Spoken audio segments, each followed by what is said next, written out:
Hello, everyone. I hope everybody's having a good time at this forum. Today, I'm very excited that Purina gave me an opportunity to present some results from my residency research project looking at the effects of fecal microbiota transplantation on the microbiome of healthy cats administered amoxicillin-clavulanate. You may have noticed that there are several co-authors on this manuscript that's currently undergoing preparation. Amongst the co-authors, Dr. Subrodowski, Sung, and Pilla are employees of the Texas A&M Gastrointestinal Laboratory that offers microbiome testing on a fee-for-service basis. So essentially, a healthy gastrointestinal microbiome is characterized by compositional and functional diversity and stability. There are several established causes of dysbiosis in cats. These include diseases such as inflammatory bowel disease, gastrointestinal small cell lymphoma, and diabetes mellitus, as well as antibiotic use. And most of these studies have looked at the use of amoxicillin-clavulanate and clindamycin. Fecal microbiota transplantation, or FMT, is the transplant of feces from a healthy donor into the gastrointestinal tract of a diseased recipient. It has been established as a form of medical intervention for intestinal dysbiosis.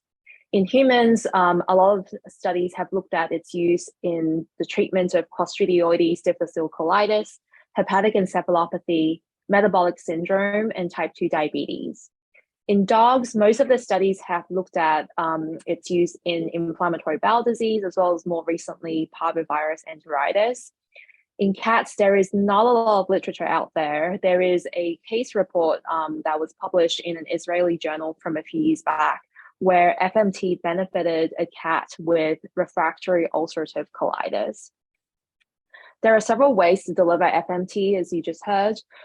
You can give it in the form of oral capsules containing lyophilized feces. You can give it as a fecal solution administered by a nasogastric tube, endoscopy, or rectal enema.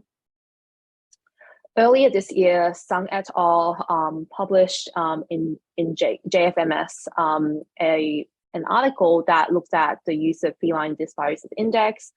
In the paper, the authors performed quantitative PCR analysis to look at the abundance of 7 major bacterial taxa in the feces of cats.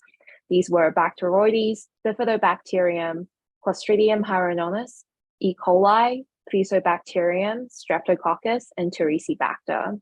And from these abundances, they calculated the feline dysbiosis index, or FDI, where a value of greater than 0 was used to differentiate cats with chronic enteropathy. So these were the cats with either inflammatory bowel disease or small cell lymphoma from healthy cats, with a sensitivity of about 77% and a specificity of 96%.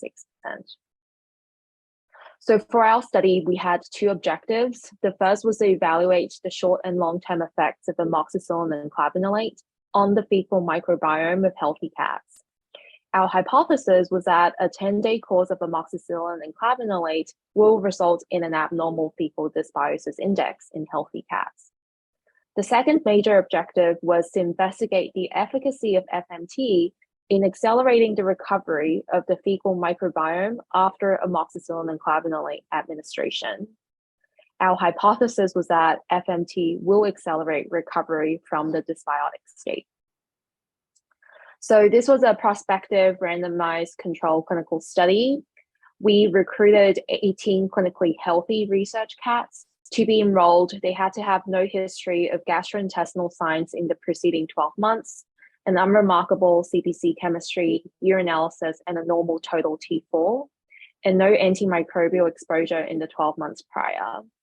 They were all fed the same commercial diet, and we pre-screened the feces from 2 randomly selected colonies, and we ended up picking Maya to be our fecal donor because she had the lowest abundance of E. coli with adequate abundances of other bacteria in her feces.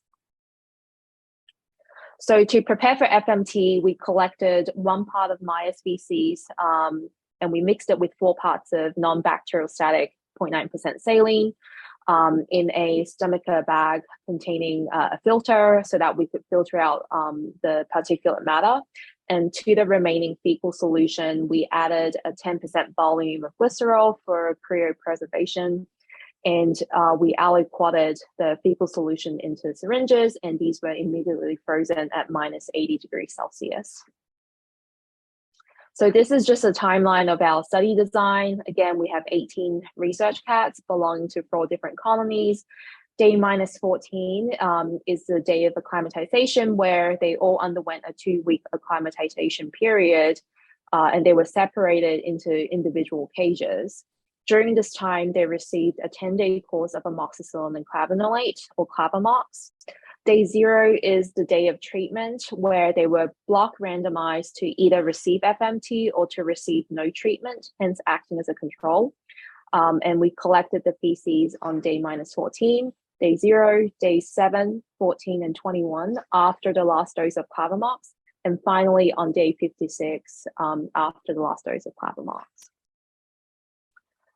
For the FMT treated cats, they were sedated with butorphanol and dexmedetomidine.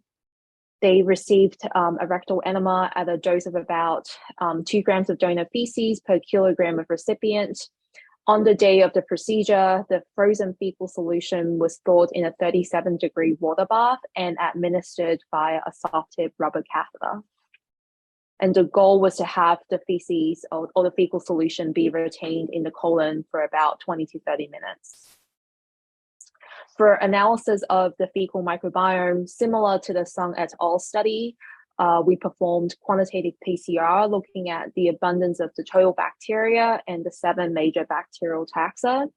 And from there, we calculated the FDI. And again, a value of greater than 0 is consistent with dysbiosis, and abundance is expressed as a log DNA.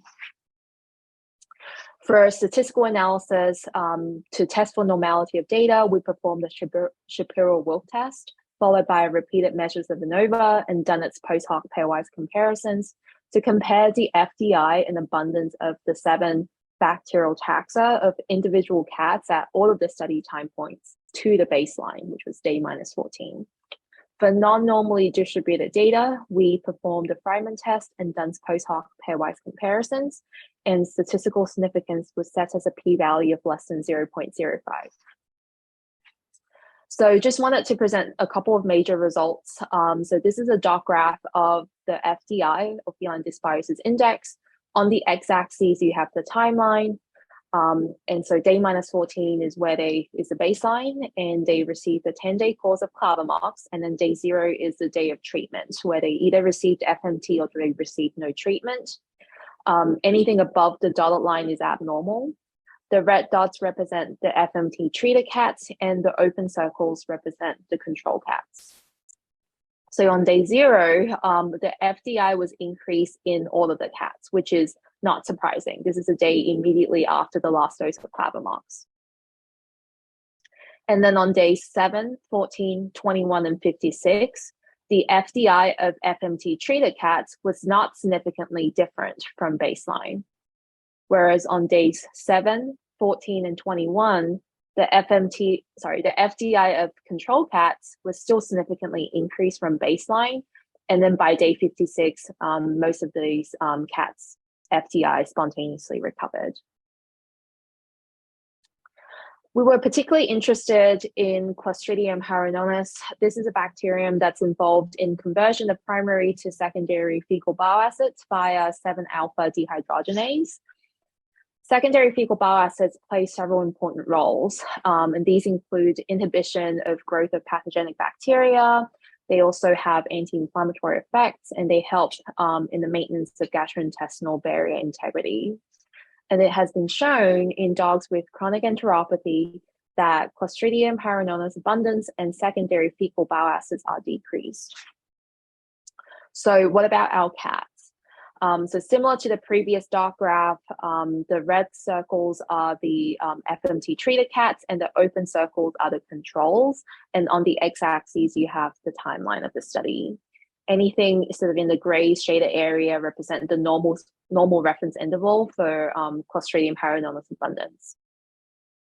So interestingly, there were 5 cats that had low abundance at baseline.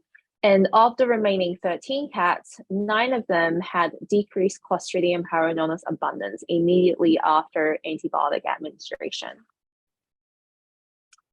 However, the abundance was not significantly different for FMT or control cats at any time point. And we think that's probably because of the relatively small sample size that we weren't able to detect a statistical significance.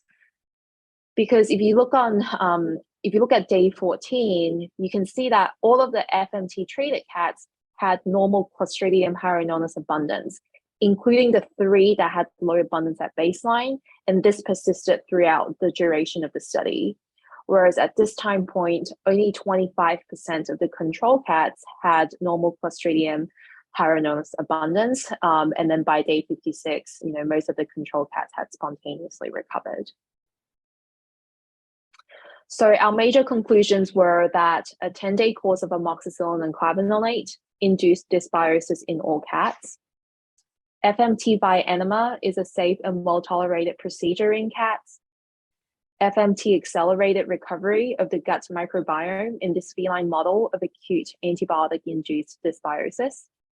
By 1 week after FMT, the FDI of FMT-treated cats was not different from their baseline, while that of control cats recovered only by week 8 after amoxicillin and clavulanate discontinuation.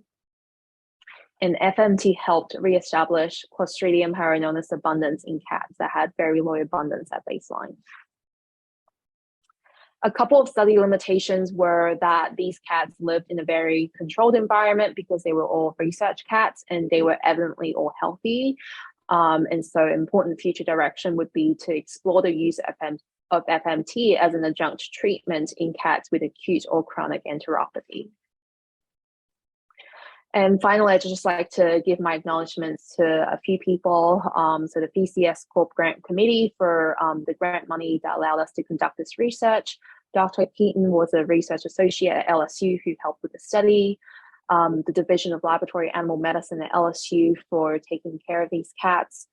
All of the Texas A&M GI lab personnel for handling and processing our fecal samples. And of course, all 18 of our very food-driven cats for their participation in the study. And thank you guys for listening today.